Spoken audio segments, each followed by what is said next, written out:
आपसे एक सवाल करना चाहूँगी। इस समय जो अतीक अहमद का मामला है वो बहुत ज़्यादा छाया हुआ है। उनकी हत्या को लेकर, उनके बेटे के एनकाउंटर को लेकर यूपी सरकार की आलोचना भी हो रही है। वहीं कुछ लोग तालियां बजा रहे हैं, योगी सरकार का बहुत ज़्यादा समर्थन कर रहे हैं। वो कह रहे हैं कि गुंडा राज खत्म हो गया है।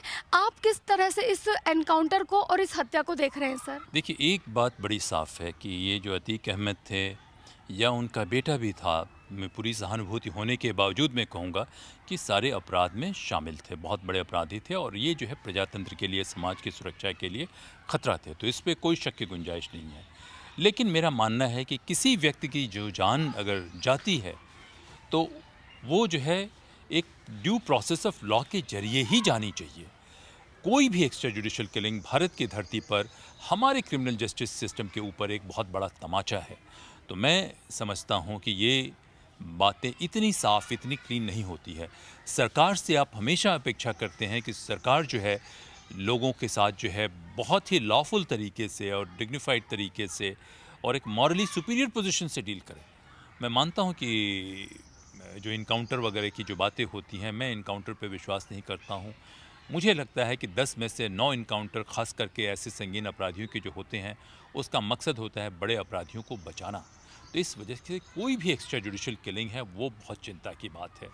और इसमें जो है अगर ये कानून उनको सज़ा देता तो बात दूसरी थी। दूसरी एक और बात है रेणु जी, कि ये जो है एक साइकोलॉजिकल वॉर भी चल रहा है भारत के खिलाफ। भारत में देख रही है कि इस्लामिस्ट लॉबीज़ हैं जो बाहर के देश हैं, कई एक फोर्सेस हैं जो देश के भीतर हैं, वो सरकार को, इस सरकार को भी डिस्क्रेडिट करना चाहती हैं। तो ये बड़ा शॉर्टकट और मायोपिक अप्रोच होता है कि इस तरीके से वो लोग भी इसको अंजाम दे सकते हैं। हो सकता है लोगों को लगता है कि ये सरकार के फ़ायदे में बात हो रही है, जबकि ये है नहीं। ये उल्टा हो रहा है कि इससे सरकार की विश्वसनीयता पे जो है सीधे असर पड़ रहा है। भारत के क्रिमिनल जस्टिस सिस्टम पे बाहर से लोगों को आक्रमण करने का मौका मिल रहा है और ये बातें मेरे लिए बहुत चिंता की बात है कि ये नहीं होना चाहिए। तीसरा जो अशरफ वाले केस में और ये अतीक अहमद वाले केस में जो है, जो बात हुई कि वहाँ पे कोई दूसरे लोग आके मार देते हैं। तो ये जो दूसरे लोग आके मार रहे हैं, कैसे उनकी हिम्मत बढ़ती है, कैसे उनके पास हथियार आते हैं। बहुत लोगों ने कहा कि संभव है कि आईएसआई ने उनके किलर्स को मरवाने की कोशिश की कवर अप करने के लिए। तो मेरी चिंता ये है कि क्या आईएसआई इतनी मजबूत है कि भारत की धरती पे आके वो इस तरीके के क्राइम नेटवर्क चला रही है, लोगों को रिक्रूट कर रही है। तो हमें कमज़ोर नज़र आते हैं।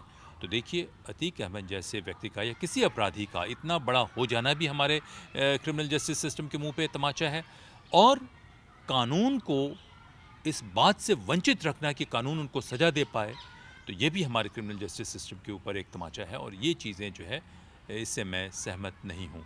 आदर्श बात तो ये होती कि दोनों को गिरफ्तार किया जाता और हमारे कोर्ट इतने सक्षम होते कि कम से कम समय में इनको बड़ी कड़ी से कड़ी सज़ा देते, सज़ा मृत्युदंड ही देते, कम से कम समय में देते। मैं यही उम्मीद करता हूँ कि लोगों में जागरूकता आए और लोग इतनी मेहनत करें कि इस किस्म के अपराधी कभी भी हमारे प्रजातंत्र का अपहरण न कर पाएँ, कभी लोगों की सुरक्षा को खतरा न दे पाएँ। तो उनके आने से पहले ही हम उन्हें रोक दें और बाई चांस कोई ऐसा अपराधी आ जाता है तो उसको सज़ा सिर्फ़ और सिर्फ अदालत दे। दूसरे किसी को सज़ा देने का, जान लेने का अधिकार नहीं है। अगर आप भी लेना चाहते हैं देश दुनिया की तमाम जानकारी तो आज ही सब्सक्राइब करें हमारे चैनल को। साथ ही नीचे दिए बेल आइकन को जरूर दबाएं ताकि हर अपडेट आप तक पहुंच सके।